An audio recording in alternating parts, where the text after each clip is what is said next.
શક્તિફૂડ કિચનમાં સ્વાગત કરું છું। આજે હું આપની સાથે સિંગદાણાની સુખડીની રેસીપી શેર કરીશ। શિયાળાની ઠંડીમાં તલની સુખડી, સિંગની સુખડી શરીર માટે ખૂબ જ ફાયદાકારક છે। સિંગદાણાની સુખડીની પરફેક્ટ રીત અને પરફેક્ટ માપ જાણી લઈશું તો મોઢામાં મૂકતા જ ઓગળી જાય એટલી પોચી આ સુખડી બને છે। તો ચાલો સુખડી બનાવવાનું શરૂ કરીએ। એક મોટો બાઉલ ભરીને મેં સિંગદાણા લીધા છે। સિંગદાણાને શેકી લઈએ। તો ગેસ પર મેં કઢાઈ મૂકી છે અને એમાં સિંગદાણાને શેકી લઈશું।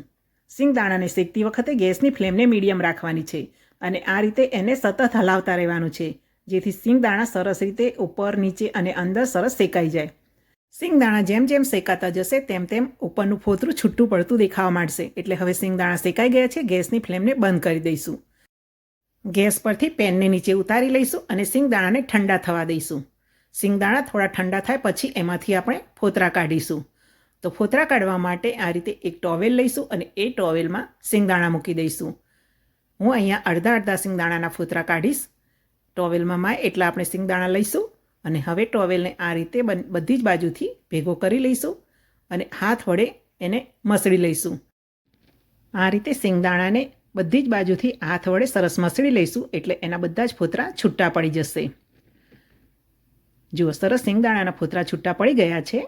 હવે એને ચાળી લઈશું। તો ચાળવા માટે પૂરી તરવાનો ઝારો લઈશું અને એમાં સિંગદાણાને મૂકીશું અને બધા જ ફોતરાને આ રીતે ચાળીને કાઢી લઈશું।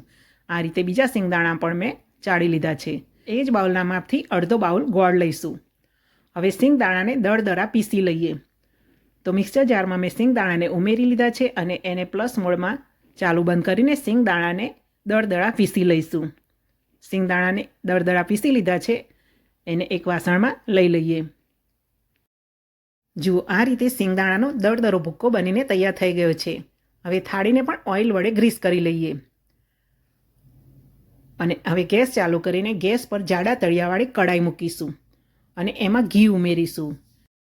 એક મોટો બાઉલ ભરીને સિંગદાણા લીધા છે, અડધો બાઉલ ગોળ લીધો છે અને અડધાથી થોડુંક ઓછું ઘી લેવાનું છે એટલે અડધા બાઉલ કરતાં થોડું ઓછું એવું ઘી લઈશું। હવે ઘીને સરસ ગરમ થવા દઈશું। ઘી ગરમ થાય એટલે ગોળ ઉમેરી લઈએ। ગોળ જો કઠણ હોય તો એને ઝીણો સમારીને ઉમેરવાનો છે અને ગોળ પોચો હોય તો એ ઘી ગરમ થાય એટલે ઓગળી જશે। તો ગોળને સરસ ઓગળવા દઈએ અને આ રીતે ગોળ ઓગળશે એટલે થોડો ફૂલી જશે અને થોડો ગોળ ઉપર આવવા માંડે એટલે એમાં દળદરા પીસેલા સિંગદાણાને ઉમેરી લઈએ અને હવે ગેસની ફ્લેમ સ્લો કરી દઈશું અને એક મોટી ચમચી ભરીને સૂંઠ પાવડર ઉમેરી લઈએ। સૂંઠ પાવડર વધારે કે ઓછો આપણા ટેસ્ટ પ્રમાણે ઉમેરી શકીએ છીએ। હલાવીને સરસ મિક્સ કરી લઈએ અને હવે ગેસની ફ્લેમને બંધ કરી દઈશું અને હવે એને તેલ વડે ગ્રીસ કરેલી થાળીમાં લઈ લઈશું। થાળીને પહેલેથી તેલ વડે ગ્રીસ કરીને રાખવાની છે જેથી ગરમ ગરમ જ મિશ્રણ આપણે એમાં લઈ શકીએ અને આ ગરમ હશે તો જ એને ફેલાવી શકીશું।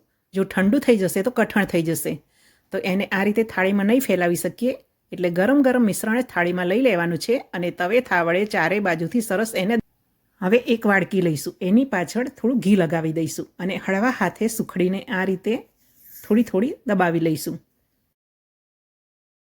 હવે એની ઉપર થોડી બદામની કતરણ, થોડી સિંગની કતરણ અને થોડી પિસ્તાની કતરણ વડે ગાર્નિશ કરીશું। એને પણ વાડકી વડે થોડું ફ્રેશ આપીને સુખડી સાથે સરસ એવું સ્ટીક કરી દઈશું। હવે એના પીસ બનાવવાના છે તો સુખડી થોડી ઠંડી થાય પછી જ એને આ રીતે કટ લગાવીશું। ગરમમાં કટ લગાવીશું તો સુખડી તૂટી જશે। થોડી વોર્મ હોય ત્યારે આ રીતે ચપ્પા વડે એને કટ લગાવી દઈશું। વધારે ઠંડી પણ નહીં અને વધારે ગરમ પણ નહીં, એ વાતનું ધ્યાન રાખવાનું છે। તો આ રીતે ઊભા અને આડા કટ લગાવી દઈશું અને આપણને મનગમતા પીસ સુખડીમાંથી બનાવી લઈશું। તો જુઓ સરસ એવી સિંગદાણાની સુખડી આપણી બનીને તૈયાર થઈ ગઈ છે અને સરસ એવી સુગંધ પણ આવી રહી છે। હવે એના પીસ બનાવીને સર્વ કરીએ। આ સુખડીને આપણે ઉપવાસમાં પણ ખાઈ શકીએ છીએ કેમ કે આમાં ગોળ, ઘી અને સિંગદાણાનો જ ઉપયોગ કર્યો છે અને સૂંઠનો ઉપયોગ કર્યો છે। જો સૂંઠ ઉપવાસમાં ન ખાતા હોય તો સ્કીપ પણ કરી શકાય છે। તો સરસ મોઢામાં મૂકતા જ ઓગળી જાય એવી સુખડી આપણી બનીને તૈયાર થઈ ગઈ છે। એને સર્વ કરીએ। મિત્રો તમને મારી આ રેસીપી ગમી હોય તો વિડીયોને લાઇક કરવાનું ભૂલતા નહીં અને જો ચેનલને સબસ્ક્રાઈબ ન કરી હોય તો સબસ્ક્રાઈબ પણ જરૂરથી કરશો અને આ રીતે પરફેક્ટ માપથી અને પરફેક્ટ રીતથી સુખડી બનાવીશું તો મોઢામાં મૂકતા જ ઓગળી જાય એવી સુખડી બનીને તૈયાર થશે। તો તમે પણ આ રીતે સુખડી બનાવશો. જય શ્રી કૃષ્ણ, જય માતાજી.